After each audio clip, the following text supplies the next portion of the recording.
Hindi, di mo ito. Ang problema sa hinga, buto nakataw. Buto lang siya masabit. Ikaw, may problema sa hinga yan. Magka-problema ka pa ba sa hinga yan? Kanan ko. Tapos sa mga ano. Pag nilalakad ko. Baka na yan, pag na-persa mo bitaw. Oo, pag laro ko nung Bikis. Pasakit siya makaraya. Tapos pag yung pag nilalakad ko. Inis ako. Nagsumenyas ng 5, takot na.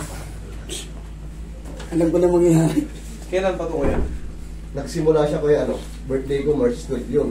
Ito lang, March? Oh, March 12. Tapos pinahilot ko siya March 15. Yung naghilot sa akin, di naman sinabi, hindi naman pala magaling maghilot. Masahe lang pala.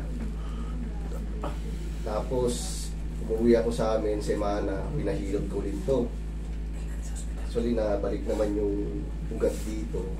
Nung pangalawa na binalik ang bumalik ako, hindi nakuha dito. Ano ba nangyari sa'yo? Ano kaya? Basketball. Pagbagsak ko, bumalik. Yumanig. Bumalik. Hindi kasi wrong timing yung pahilot mo eh.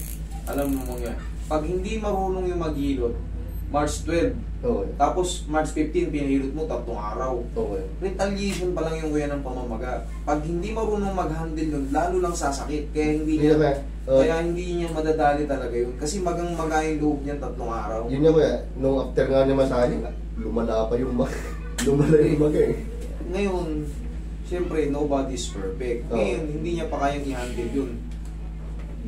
Nilapit mo sa kanya ng magang-maga yung loob. Pag ginanyan ko ng ginanyan yung automatic. Oo, sobra kaya. Kaya sabi ko, Kaya sabi mo hindi na nadali kasi nga dapat nilapit mo sa mga gano'n, yung mga ordinaryong manghihilot pa lang. Nilapit mo kahit mga 2 linggo na. Okay. Para kahit pa paano, pupa na yung pamamaga. Kasi pag ito, katulad niyan, 3 araw magang-maga. Haplusin ko ng haplusin yan. Ay sigurado, nang walang adjustment, maga lalo. Kailangan talaga ang mag-handle is gagabayan ka pa kung marunong talaga. March 13 ko, pumunta kami ng Malabon para ipina-x-ray namin. Wala naman lalabas. So, intact naman siya. Okay, tingin mo lang. Ilaglag mo lang. Yeah. Pag mga ganito, medyo nabugbog na, huwag yung diinan na yung haplos. Ganyan lang. Lambingin nyo lang muna tapos tsaka natin medyas para kumalma lang muna yung mga muscles niya. Yan. Parang haplos lang lang yan. Parang pinupunasan mo na para ka lang nagpupunas ng lotion. Yan din yun. Bugbog na nga rin yung hilot. Bugbog na. Tingnan mo. Tingnan mo yung hilot ko. Parang pinupunasan ko na lang. Hindi kasi wrong timing yun. Wrong timing yung lapit mo sa manghihilot na gano'n. Pagka alam mo hindi pa ganong marunong, o kumbaga hindi ganong... Yun nga hindi ko rin naman alam, nagtiwala lang ako, sabi ko. Sige, papuntahin mo sa Friday, sabi ko. Relax lang. Kung labanan. Kung labanan. Thank you. Relax lang. Kung labanan. Alugin na natin. Isa pa. Okay. Tingin pang pao. Yan. Ngayon, kakalma na to. May matitirang pang pain kuya, pero konti na lang.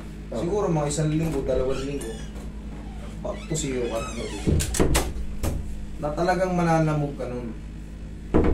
Isipin mo na mamaga 3 araw pa lang, nilapit mo sagad, hindi naman kabisado yung ginagawa. Yun nga kasi in-expect ko naman na pusang laman magaling maghilo. Yun pala, masahe lang pala siya magaling.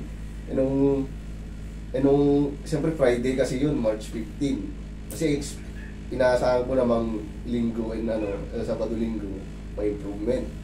At sabi ko, parang lumala yung magamong sabi.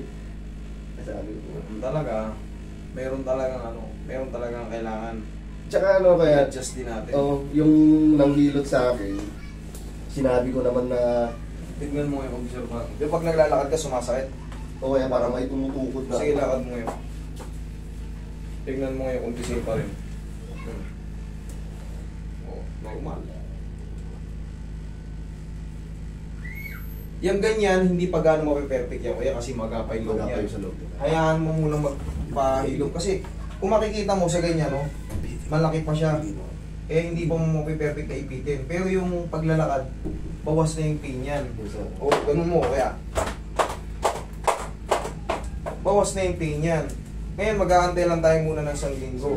Para ma-wash out yung pamamaga. Kasi nalamog na siya eh. Wala na tayong magawa. Ang nangyari na. Minsan masakit ko yan pag napapagano ako. O, di ganunin mo ngayon. Tingnan mo.